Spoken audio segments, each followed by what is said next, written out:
Halo teman coding, selanjutnya kita bahas provider dan service. Apa itu provider?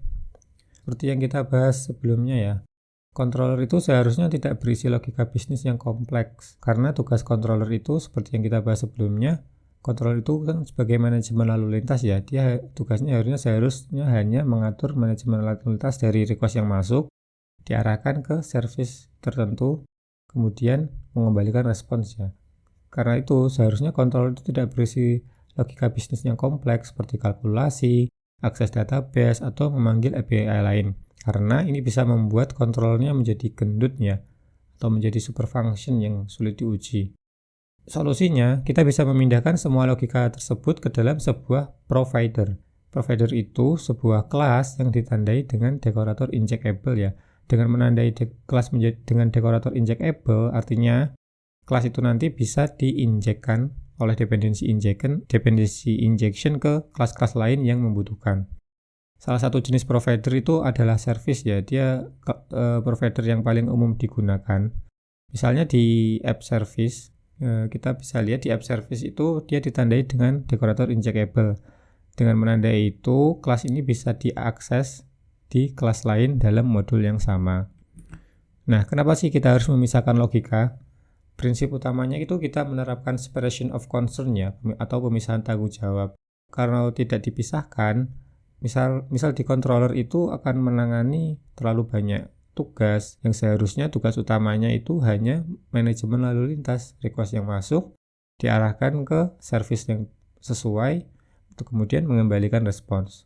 Kalau seperti itu kan bisa sulit ya, jadi perlu dipisahkan. Kalau controller ya hanya memanajemen request yang masuk dan mengembalikan respons.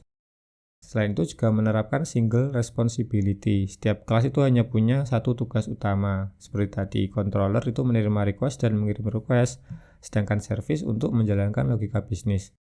Selain itu, dengan memisahkan logika, kode kita itu menjadi reusable ya, atau dapat digunakan kembali, karena service yang sama itu bisa digunakan berulang kali, digunakan oleh beberapa controller atau service lain di modul yang sama, ataupun bahkan di modul yang berbeda dengan mengekspornya. Dan selain itu, dengan memisahkan logika bisnis, kode kita itu menjadi lebih mudah diuji, karena untuk melakukan unit testing pada sebuah service yang fokus pada logika bisnis itu lebih mudah daripada menguji controller yang terikat dengan HTTP ya, apalagi kalau controllernya terlalu gemuk, terlalu banyak logika yang di dalamnya, akan menjadi lebih sulit diuji, sehingga akan lebih mudah jika kita memisahkannya menjadi sebuah service. Kemudian bagaimana cara membuat provider itu?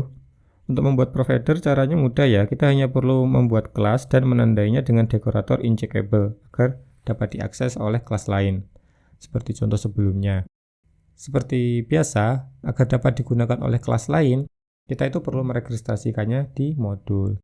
Sama halnya dengan modul dan juga controller, kita itu bisa membuat provider secara otomatis ya dengan menggunakan CLI dengan perintah nest g atau generate provider nama providernya.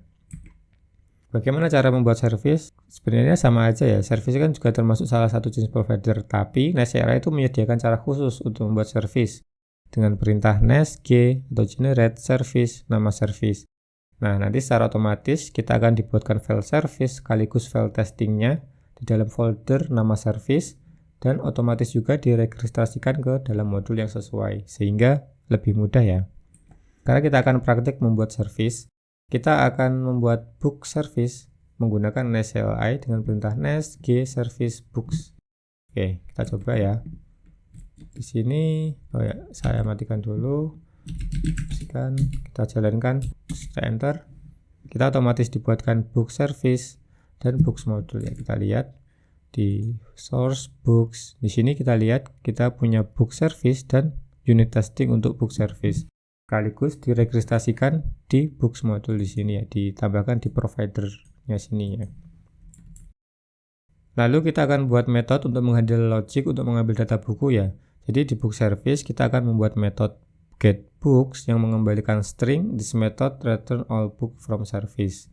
Kita coba di book service kita buat metode seperti ini ya.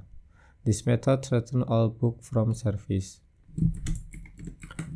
Dalam controller sekarang itu kita bisa menggunakan service dengan cara mendeklarasikannya di constructor ya.